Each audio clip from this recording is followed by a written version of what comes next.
In the quiet, eerie hours of Thursday, February 27, 2025, a tragic mystery began to unfold in the small town of Santa Fe, New Mexico. The bodies of Mr. Gene Hackman, a beloved Hollywood actor, and his wife, Betsy Arakawa, were discovered under circumstances that left investigators puzzled. Their dog was also found dead, adding another layer of sadness to an already shocking discovery. Authorities transported Mr. Hackman and Miss Arakawa to the medical investigator's office where autopsies were promptly conducted. The findings were unsettling. Neither of the bodies showed any visible signs of injury or trauma. With no obvious cause of death, the manner of their passing was officially declared undetermined. The community, and indeed the world, was left with more questions than answers. Welcome to the Murder Maze, where we delve deep into the world's darkest mysteries and most chilling stories. This case is one that has baffled not only the authorities, but everyone who has heard about it. Let's try to piece together what actually happened. According to the Santa Fe Sheriff's Office,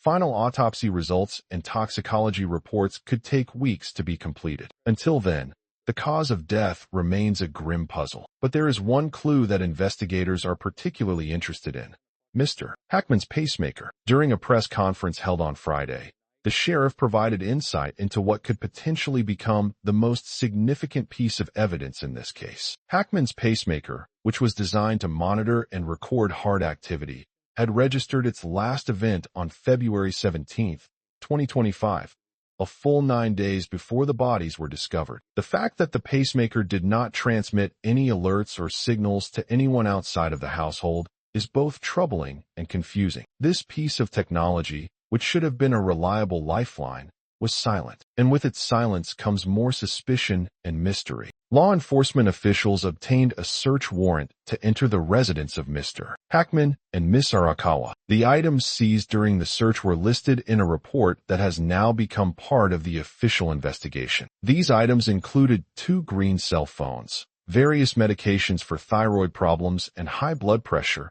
Tylenol, Quest Diagnostics records, and a 2025 monthly planner. The sheriff did not elaborate on whether the planner provided any useful clues beyond the day the bodies were discovered. However, the phones and text messages are under review as investigators attempt to construct a clearer timeline of the couple's final days. What was found at the scene, however, provides some disturbing clues. Arakawa's body was discovered in the bathroom. On the counter, a prescription bottle lay open, with pills scattered around it. Yet, authorities have remained tight-lipped about the exact nature of the medication. When asked if the pills might point to a particular medical condition or overdose, the sheriff simply responded, "I'm not going to release the actual medication or who it was prescribed to." This refusal to disclose critical details leaves room for rampant speculation and fear. Adding to the complexity of the case, investigators confirmed that there were no surveillance cameras installed at the property. It appears the couple valued their privacy. Unfortunately,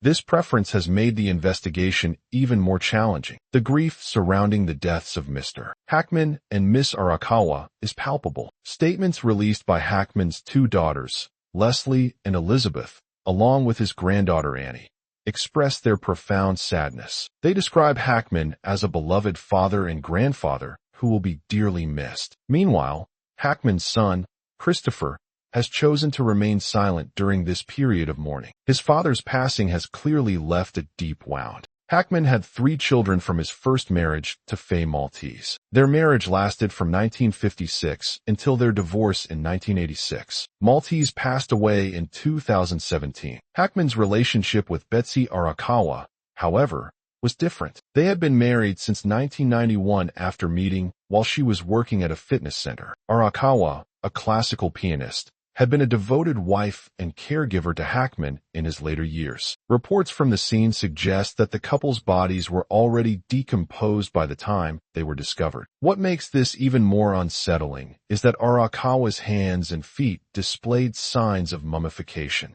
indicating she may have been dead for several days before anyone found them. It was a contractor named Jesse Kessler, who had been working for Hackman for over 16 years, who stumbled upon the gruesome scene. While he has refused to discuss what he saw in detail, Kessler released a statement expressing his admiration and affection for the couple. His words were sincere, filled with grief and a sense of loss that cannot be easily understood. Authorities also confirmed that one of the couple's dogs had died. However, 2 others were found alive within the property. One potential cause of death, carbon monoxide poisoning, has already been ruled out. Utility checks showed no leaks, which only deepens the mystery. Although Hackman was 95 years old, his daughter insisted he was in relatively good health for his age. Betsy Arakawa had encouraged him to stay active, and he had even tried yoga and Pilates at her urging. Their commitment to each other and to maintaining good health only adds another layer of tragedy to their deaths. Joining us now is Joseph Scott Morgan, a highly respected professor of forensics at Jacksonville State University in Alabama. Morgan shared his expert insight into the complexities surrounding this mysterious case. According to Morgan, the pacemaker's data could be a key factor in unraveling what truly happened. Modern pacemakers are capable of sending vital health data to medical providers. But in this case, there was no alert sent out. Why?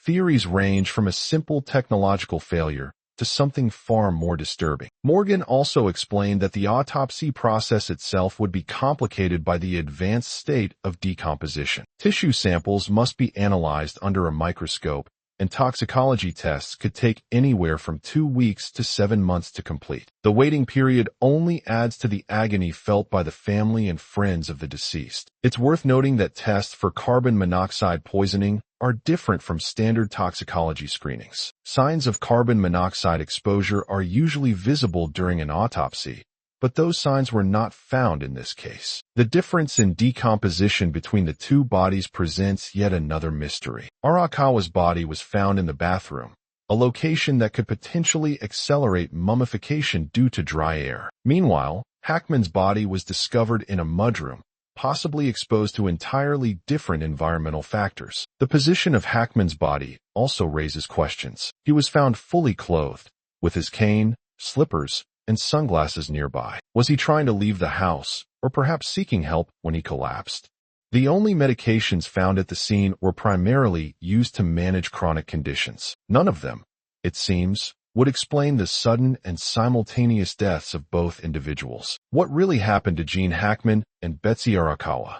Was it a tragic case of 2 medical emergencies happening in quick succession, or could something much darker be at play? As the investigation into the tragic deaths of Gene Hackman and Betsy Arakawa continued, the authorities found themselves at a crossroads. With so many questions and so few answers, the mystery only deepened. Investigators scoured the couple's residence, hoping to uncover clues that could explain the shocking discovery. The meticulous search of the property revealed little that could provide immediate clarity. However, authorities noted the presence of various prescription medications, all aimed at managing common health conditions like high blood pressure and thyroid issues. Despite this, nothing indicated a sudden or fatal health crisis. Investigators speculated about what might have caused this gap in information. Their deaths left a void not only in the lives of their loved ones, but also in the community. Hackman was a Hollywood legend, known for his iconic roles in films that spanned generations. Yet, in his later years, he had sought peace and privacy, away from the spotlight. The investigation continued, with law enforcement piecing together fragments of information in the hope of finding a cohesive answer. The discovery of the couple's bodies was just the beginning of a case that seemed to grow more complicated with each passing day. Would the pacemaker's data reveal the truth? Or would the toxicology reports hold the key to this devastating mystery? Whatever the answer, the world waited with bated breath, hoping for clarity and dreading what the truth might reveal. Stay tuned to the Murder Maze for more updates on this perplexing mystery. And remember, the truth is always darker than it seems.